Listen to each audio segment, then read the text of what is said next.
Hola, estimados beneficiarios. Hemos aprendido ya lo que es el HTML, el CSS y el JavaScript, y también cómo ponerlos a trabajar en conjunto.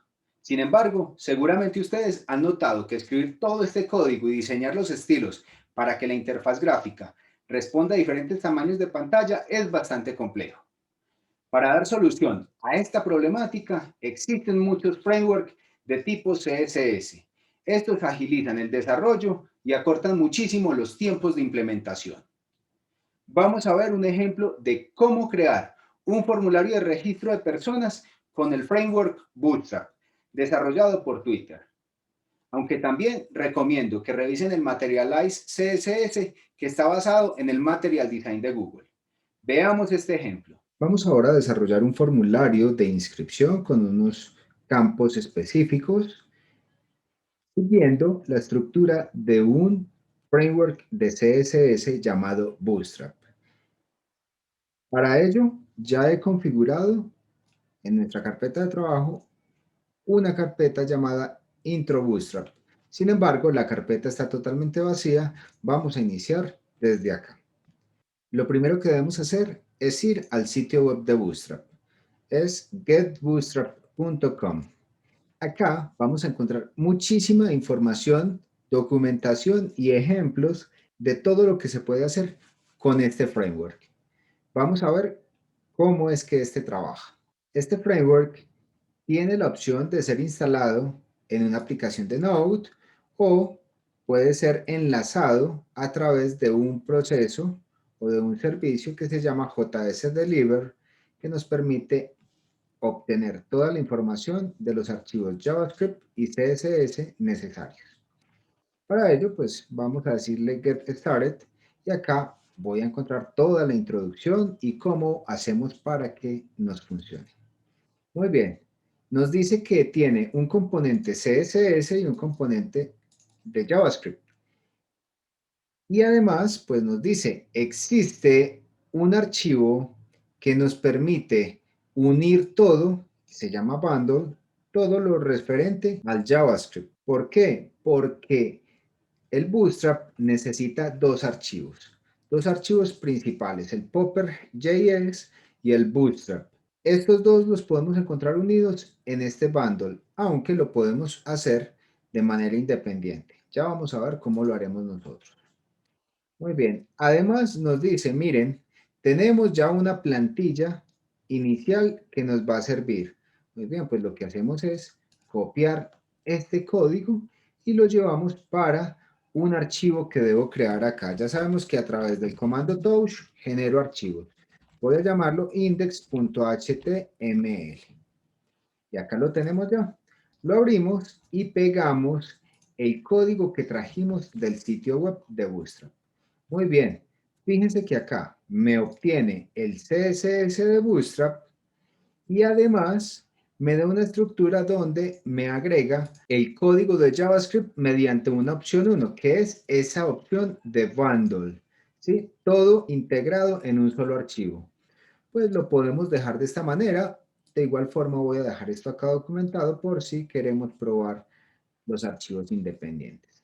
Muy bien, vamos entonces a ver cómo es que esto está funcionando de entrada. Ya sabemos que al darle clic y decirle que nos lo abra en el Live Server, nos va a mostrar la interfaz gráfica. Vamos a ver. Acá tenemos nuestra interfaz gráfica con el mensaje Hello World. Vamos ahora a ver cómo podemos construir un formulario que sea estéticamente agradable, responsivo, es decir, que se nos adecue a todos los tamaños de pantallas desde donde veamos esa interfaz gráfica y de una manera muy rápida sin necesidad de escribir el código. Para ello vamos a regresar a la documentación de Bootstrap y dentro de esta parte de documentación, en los componentes, vamos a buscar el navbar, es decir, la barra de navegación. Acá tenemos muchas opciones donde pues podemos elegir entre una u otra dependiendo de nuestra necesidad. Yo voy a elegir la primera que aparece, es una que tiene bastantes elementos. Tiene una lista desplegable, tiene un campo de búsqueda y tiene el botón respectivo.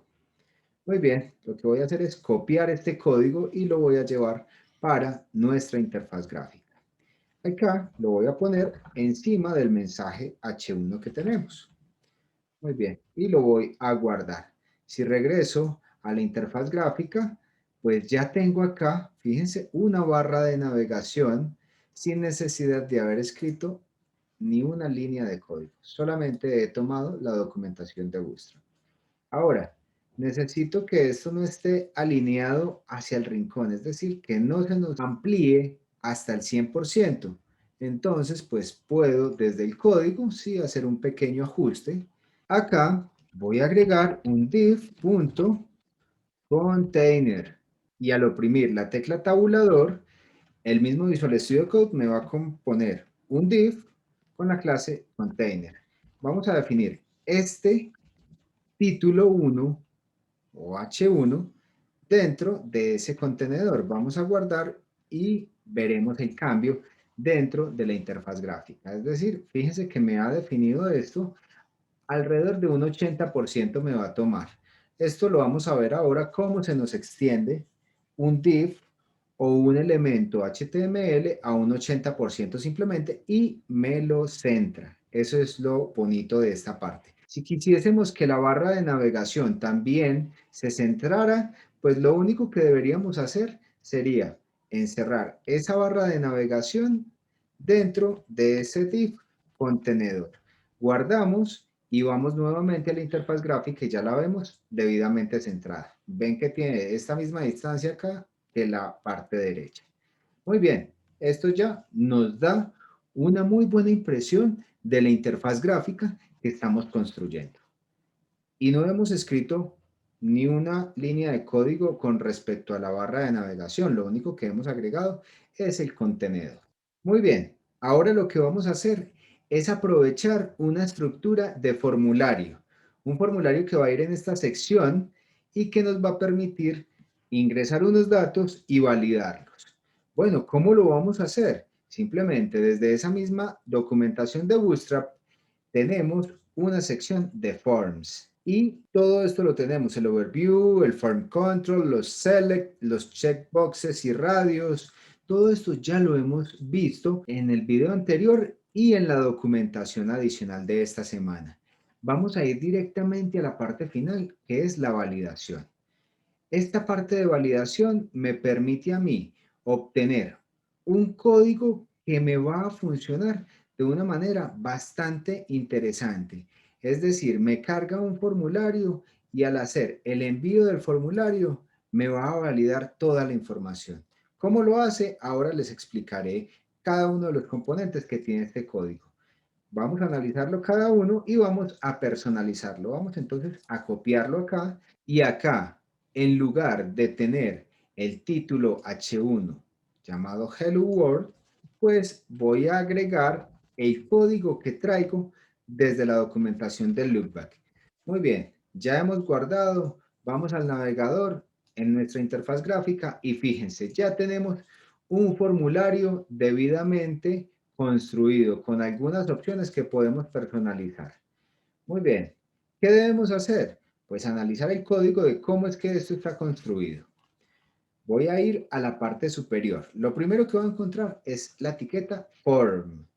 Este form me va a contener una serie de campos de tipo input, como lo vamos a ver acá y acá y acá, es decir, ese form debe agrupar todos los inputs para poder realizar unos procesos con esos campos. Como ustedes ya lo han podido notar en la revisión de la documentación de HTML, el estándar que se maneja en la actualidad es el HTML5. Este HTML5 me realiza una validación específica de campos a través del atributo required. Sin embargo, para nosotros obtener el potencial de Bootstrap y generar esas validaciones que son bastante bonitas, pues lo que le debemos decir al formulario es no validate, de tal forma que este atributo lo que hace es bloquear esa validación propia del navegador y ejecutar la validación que viene integrada dentro del Bootstrap.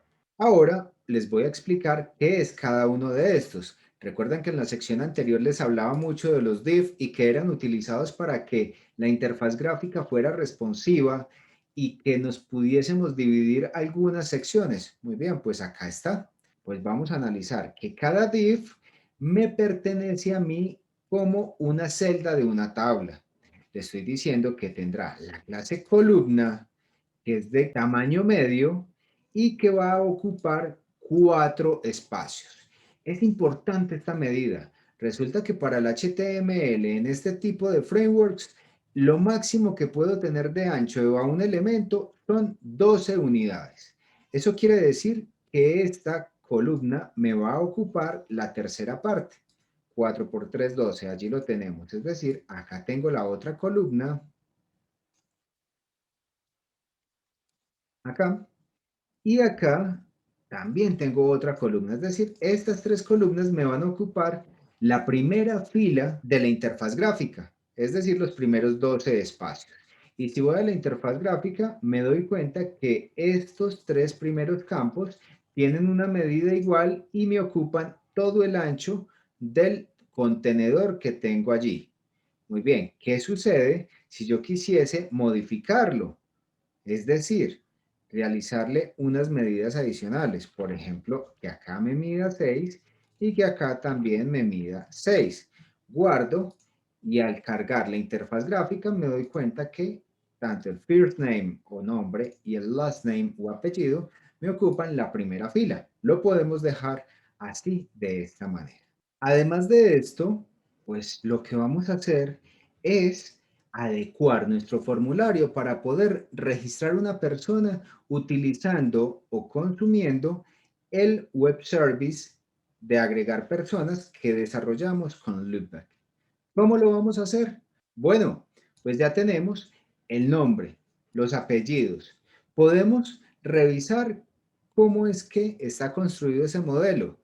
Y recordemos que está con el correo electrónico y el celular. Vamos a adecuar entonces esta interfaz gráfica para poder hacer el envío del formulario y que nos funcione perfectamente y registrando una nueva persona allá en ese servicio. Para ello debemos ir a nuestro código y acá lo que vamos a hacer simplemente es modificar los datos. Vamos a decirle acá, claro está, les voy a explicar acá qué es esta label. El label es una etiqueta para definir un texto. Me dice validation custom 1, pues le voy a decir validación nombre. Y este validación nombre debe coincidir con el identificador del campo de texto que él va a validar. Entonces vamos a tener acá, que no va a ser first name, sino nombres. Es un input de tipo texto, tiene la clase form control, no va a tener un valor predeterminado, ese lo vamos a agregar nosotros y va a ser requerido. Muy bien. Y también pues va a tener un mensaje, simplemente que acá ya no va a tener un valid feedback, sino que va a tener una opción de invalid feedback. Es decir, cuando no tenga o cuando no cumpla la validación, pues me va a mostrar un mensaje. ¿Cuál es el mensaje? Este campo es requerido. Ahora, en la siguiente casilla, pues va a ser algo muy similar a esto. Yo ya decido si copio y pego este o simplemente modifico este de acá. Le voy a decir apellidos, validación. Bien, acá lo tenemos, apellidos, validación. Y acá le modificamos el last name por apellidos. Voy a tener también un input de tipo texto que no va a tener ningún valor predeterminado y va a ser requerido. Y cuando sea inválido, pues le voy a decir, acá puedo poner otro mensaje diferente. Los apellidos son obligatorios. Es decir, nosotros para cada campo podemos definir un mensaje personalizado dependiendo de lo que nosotros deseemos. Además, si quisiésemos, podríamos tener un mensaje para un feedback inválido y un mensaje para un feedback válido. Sin embargo, como lo vamos a ver ahora, cuando se nos pinte el borde de un campo de texto de color verde, pues eso ya por usabilidad y por lógica de las personas, pues nos va a decir o nos va a indicar que está correcto el dato que hemos ingresado allí. Muy bien, ahora vamos a continuar con este campo que es algo especial. Vamos a tener acá entonces validación correo. Este es el correo electrónico que nos va a ingresar el usuario. Bueno, pues vamos a decirle acá simplemente que va a ser un input de validación correo que está acá. Ok, algo importante acá. Vamos a tener un div adicional que es un input group. Un input group, ¿por qué? Porque tiene un icono de una arroba que está representado por un spam y un campo de texto que es un input de tipo texto que es requerido y pues pertenece a un grupo específico. Acá lo tenemos. Muy bien. Y vamos a tener también un feedback inválido. Pues le vamos a decir acá, por favor, ingresen un correo electrónico. Y de esta manera finalizamos esta sección del correo electrónico o del usuario que va a utilizar. Simplemente le modificamos acá el mensaje que vamos a solicitar al usuario. Ahora, lo que nos hace falta es solicitar el número de celular. Para esto simplemente tenemos la misma estructura superior, un input de tipo texto, y vamos a decir acá validación celular. Y este debe ir acá en el ID, va a ser requerido y el mensaje cuando sea inválido debemos decirle que ingrese un número de celular. Y el resto pues ya lo podemos obviar, lo podemos eliminar porque no vamos a necesitar más datos adicionales. Ese sería nuestro formulario de inscripción. Aunque al final voy a tener un botón que está dentro de una columna que mide 12. Fíjense muy detalladamente esto acá. La sumatoria siempre nos va a dar 12. Acá es importante ver esto. Nosotros teníamos, por una parte, los nombres que nos aplican 6. Los apellidos también 6. El correo electrónico 4, pues acá lo podemos dejar en 8 y el número de celular en 4. Y ahí nos está sumando los 12 para que nos quede un formulario bastante estético. Y al final vamos a tener un botón que tiene unas clases específicas ya definidas dentro de Bootstrap para que el botón sea bien bonito. Y acá simplemente le vamos a decir registrarse. Muy bien, vamos a ver cómo se ve en la interfaz gráfica. ¿Qué nos haría falta acá? En la documentación de Bootstrap, al finalizar este código, encontramos una función específica de JavaScript, la cual nos va a servir para que se inicialice y se transforme todo lo que hemos hecho allí en el HTML. Lo que vamos a hacer es copiar este código y pegarlo acá dentro de nuestro HTML inicialmente para probarlo. ¿Cómo lo podemos hacer? Bueno, puede ser acá después de este div, dentro de una etiqueta script que simboliza un archivo JavaScript, es decir, podemos dejarle acá de tipo text JavaScript y dentro voy a pegar el código que traje de allá de la documentación. Vamos a revisar ahora cómo queda nuestra interfaz gráfica. Igual, pero si le hacemos clic al botón registrarse, vamos a ver lo que sucede. Se nos muestran los diferentes mensajes que estaban programados allí en el HTML. Voy a hacerle zoom a esto. Fíjense, este campo es requerido, los apellidos son obligatorios, por favor ingrese un correo electrónico e ingrese el número de celular. Ahora lo que vamos a hacer es llenar los datos correctamente. Vamos a decirle acá, José Marín, el correo electrónico vamos a definirlo como programación.web.missiontic.2022@gmail.com. que es nuestro correo que podremos revisar para verificar que se nos hubiese enviado la información correctamente. Y el celular, vamos a definir un número acá. Muy bien. Al registrarse, pues él va a enviar la información. Pero, ¿qué vamos a hacer para el envío de información? En este momento no hemos consumido el web service de Loopback. ¿Cómo lo hacemos? Muy bien, pues allí sí vamos a tener que agregar un código JavaScript. Vamos a ver cómo se hace. Lo primero que deseo hacer es modificar esto. Es decir, no me gusta dejar código JavaScript dentro del mismo HTML, tal cual les mostré que no lo debíamos hacer dentro de nuestro CSS, pues acá tampoco. ¿Qué vamos a hacer? Una nueva carpeta que se llame recursos. Y dentro de recursos vamos a crear un archivo que se llame funciones.js. Y allí lo que voy a hacer es pegar ese código nuevamente y ya está.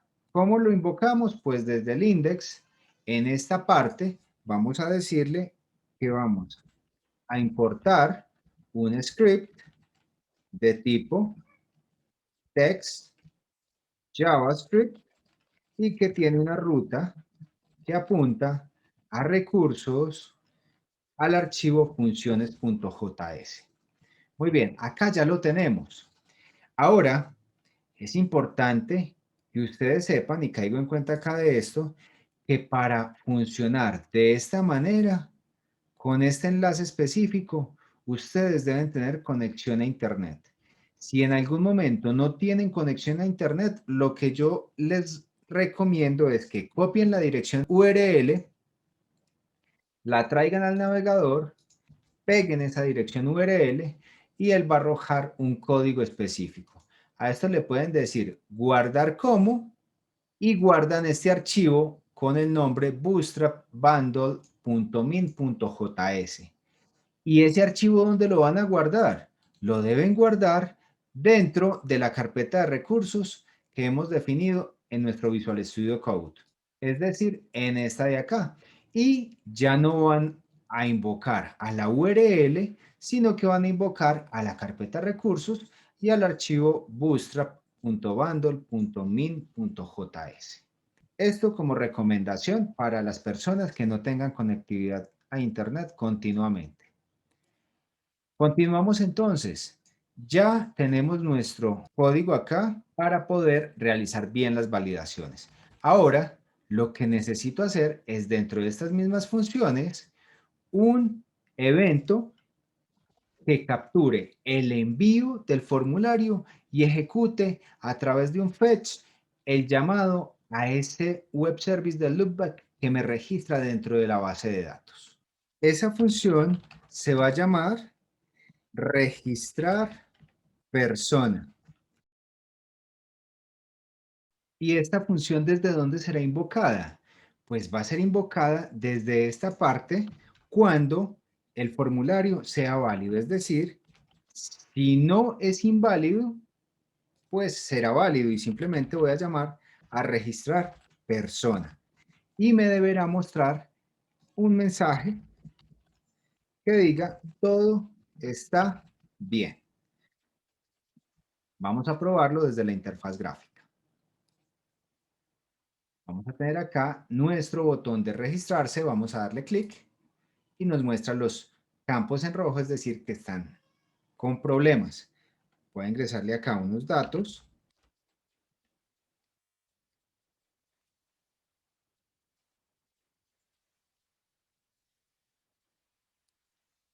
Y en este momento cumplo con todos los datos que me exige el formulario. Ahora le voy a decir registrarse y él me dice que todo está bien. Y en esa función de registrar persona, lo único que tengo que hacer es invocar a través de un fetch al servicio que tengo expuesto con loopback. Para ello debemos ir a nuestro código. Ahora, lo que debemos realizar es, dentro de nuestra función de registrar persona, invocar a ese servicio loopback que nos había servido como intermediario para, por una parte, guardar la información en la base de datos de MongoDB Atlas y además cuando se registraba esa persona, se notificaba a través de correo electrónico por medio de la aplicación de notificación que se desarrolló en Python. Para ello, entonces, debemos inicializar esas aplicaciones. Lo primero que debemos hacer es poner en funcionamiento todo lo que teníamos en Python. Vamos a correr las variables de entorno y posteriormente lanzar este servidor Flask que queda por el puerto 5000 del localhost. Muy bien, ahora vamos al loopback. Dentro del proyecto de loopback necesitamos, recordemos, ejecutar ese controlador de persona en la función post de personas, que lo que hace es recibir los datos de una persona y almacenarlos en la base de datos a través del persona repository, y posteriormente lo que hace es consumir ese servicio de Python para notificarle vía correo electrónico el usuario y la contraseña nueva que tiene esta persona. ¿Cómo lo hacemos? Pues simplemente con el comando npm start va a inicializarse este proyecto. Muy bien, ya está corriendo. Ahora lo único que tenemos que hacer es ir a nuestro código de la aplicación de registro para desarrollar la función fetch que se consumirá acá. Vamos ahora a hacer ese desarrollo. ¿Qué es lo primero que debemos hacer? Obtener la información de los campos de texto a través de los identificadores. Acá voy a hacer un pequeño ajuste. Lo voy a llamar txt nombres y al igual debo asignárselo al label. Por acá voy a tener txt apellidos y al igual debo copiarlo y pegarlo en el label. También voy a hacer lo mismo con el correo electrónico y con el campo de celular.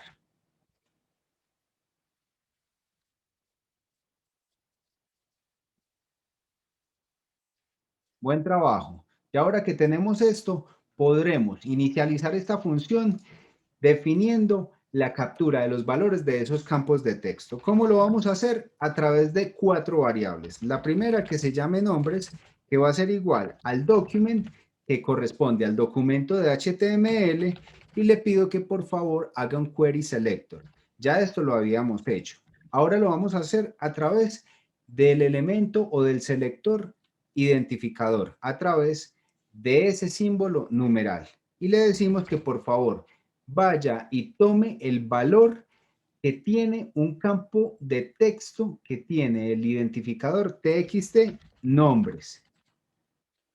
Y de esta manera le defino el valor. Esto lo voy a tener que repetir 4 veces para 4 variables diferentes. Apellidos, correo y celular. También voy a modificar los identificadores. Por acá lo tenemos, txt correo y finalmente txt celular, que corresponde a los ajustes que hice en el HTML. Seguidamente voy a realizar el envío de esta información al web service del loopback. ¿Cómo lo hago? Pues lo puedo hacer a través de una URL que voy a definir acá, let URL, que la voy a tomar como una string template, y esto me va a recibir la información donde en http localhost por el puerto 3000. Esta es la aplicación del loopback. ¿Cuál es el controlador? El controlador de personas. Y acá esto me lo recibe por método post. Entonces ya sé que un fetch lo debo hacer a través del método post, enviándole una información específica. Y él internamente me va a enviar la información directamente a lo que es el servidor o la aplicación de Python. Al igual acá, voy a tener que definir una variable datos que va a ser igual a un objeto. Y esta variable datos me va a contener la estructura del modelo que tengo en loopback. Vamos a verlo. Dentro del loopback encuentro el modelo de persona que tiene por una parte los nombres, luego tengo los apellidos, también tengo el correo y el celular. Regresamos entonces acá a nuestra aplicación de registro para definir nombres que va a tomar la variable nombres que hemos definido en la parte de arriba. También tenemos apellidos, que va a tomar el valor de apellidos. Por otra parte, tenemos correo, que toma el valor de correo. Y finalmente, tenemos el celular, que va a tomar el valor de la variable celular. Ahora, ¿cómo realizamos nosotros el envío de esta información al loopback? Pues a través de la función fetch. Esta fetch, recordemos que se envía a una URL. Esa URL es la que tenemos acá ya definida, localhost por el puerto 3000 al controlador de personas. Y posteriormente le enviamos un objeto con toda la información de la request. Esta información tiene las siguientes características. Primero que todo, el método. Sabemos que el método debe ser post. Posteriormente, voy a tener el cuerpo. El cuerpo corresponde a los datos que he definido. Y finalmente voy a tener los headers. Esos headers corresponden al tipo de dato que yo voy a enviar y algunos otros datos que puedo enviar en los encabezados de la solicitud. En este caso, voy a decir que existe un content type o el tipo de contenido que corresponde a lo que es una application JSON, es decir, voy a enviar una información en formato JSON. ¿Cuál información? La información que tengo almacenada en la variable datos. Al enviarlo, recordemos que puedo obtener una serie de información. Con el DEN voy a obtener una respuesta. Esa respuesta yo la puedo convertir a JSON.